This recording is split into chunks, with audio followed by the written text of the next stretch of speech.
Until the 90s, smoking tobacco and nicotine was as natural as enjoying a good drink, something as routine as having breakfast. Research from the National Cancer Institute, NCI, and historical records in the United States reveal that in the 1960s, a large portion of the population over age 15 had already made cigarettes a regular part of their lives. Back then, advertisements were everywhere, turning smoking into a rite of passage into adulthood, as if lighting up was an essential accessory to feeling in the club.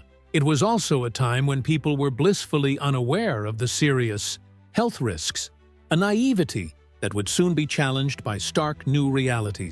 By the 90s, the scene began to change dramatically. The once glamorous image of cigarettes, bolstered by Hollywood's star-studded endorsements, where actors and actresses were not only encouraged, but sometimes even pressured by big studios to smoke, often skipping meals for a cig break, gave way to a harsher reality.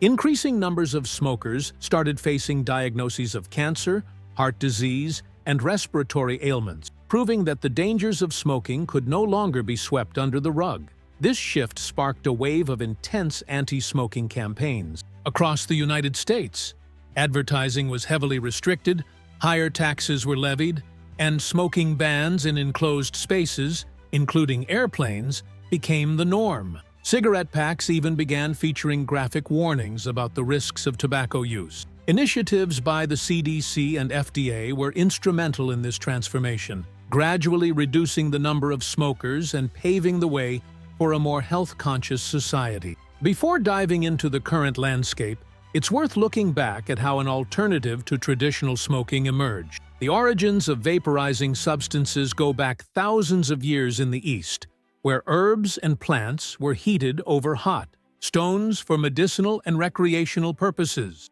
a practice that, in some ways, echoes the modern hookah experience. This cultural background spurred early experiments in creating devices that could vaporize nicotine without burning it. Historical documents indicate that as far back as the 1960s, there were modest attempts to mimic the act of smoking without the harmful effects of burning tobacco. A turning point came in 2013 in China. A man, devastated by his father's death from tobacco-related cancer, and inspired by a haunting dream he took as a sign, poured his energy into research. His work led to the development of the first e-cigarette, a device that used ultrasonic technology to vaporize nicotine, thereby eliminating tar and other carcinogens associated with combustion. This breakthrough promised a less harmful way to enjoy nicotine and opened a new chapter in the history of smoking.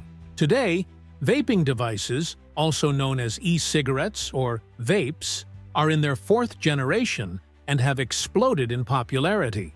With designs resembling USB sticks, these gadgets can be either disposable or rechargeable and are often paired with flavored liquids, which may or may not contain nicotine. While many traditional smokers tout vaping as a crucial tool for harm reduction, or even as a stepping stone to quitting cigarettes altogether, the reality is far more complex. Recent studies and reports show that vaping is on the rise, especially among young people who have never touched a conventional cigarette. Social media influencers and viral campaigns play a significant role in its spread. Consider that over 30 million Instagram posts now use hashtags related to vaping. Moreover, the availability of more than 8,000 different flavors not only turns smoking into a near gourmet experience, but also raises serious concerns about sparking a new generation addicted to nicotine. Recent research highlights the role of so-called nicotine salts, a form of nicotine that is absorbed more efficiently by the body, which may heighten the risk of dependence among users, warranting thorough analysis and ongoing debate.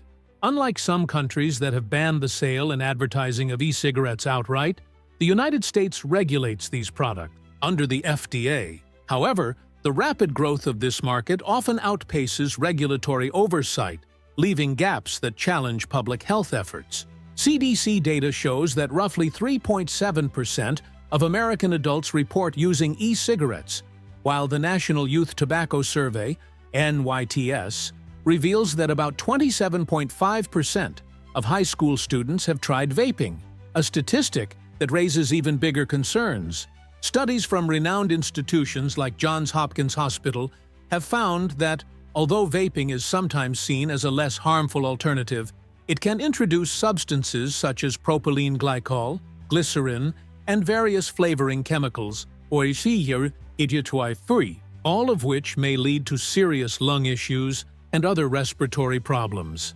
Furthermore, the influence of major tobacco companies pushing for looser regulations intensifies the debate among experts. While some health professionals view vaping as a potential smoking cessation tool, a growing consensus warns that this solution might inadvertently pave the way for a new epidemic of nicotine addiction, especially among youth. Recent economic and public health analyses also suggest that the long-term impacts of vaping remain an open question, prompting continuous reevaluation of regulatory standards and prevention strategies. Considering this evolving landscape, one must ask, is vaping, once heralded as a breakthrough to help people ditch conventional cigarettes, now laying the groundwork for a new wave of addiction, particularly among the young? Could it be that instead of solving an old problem, we're simply trading one challenge for an even more insidious one?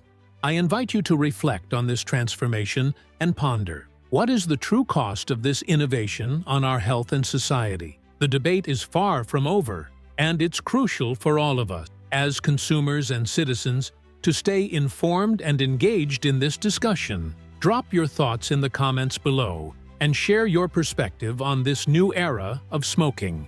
After all, what seemed like a minor lifestyle shift might just be silently steering the future of our generations. And remember, this conversation is just the beginning. There's so much more to explore when it comes to public health and the strategies shaping our behavior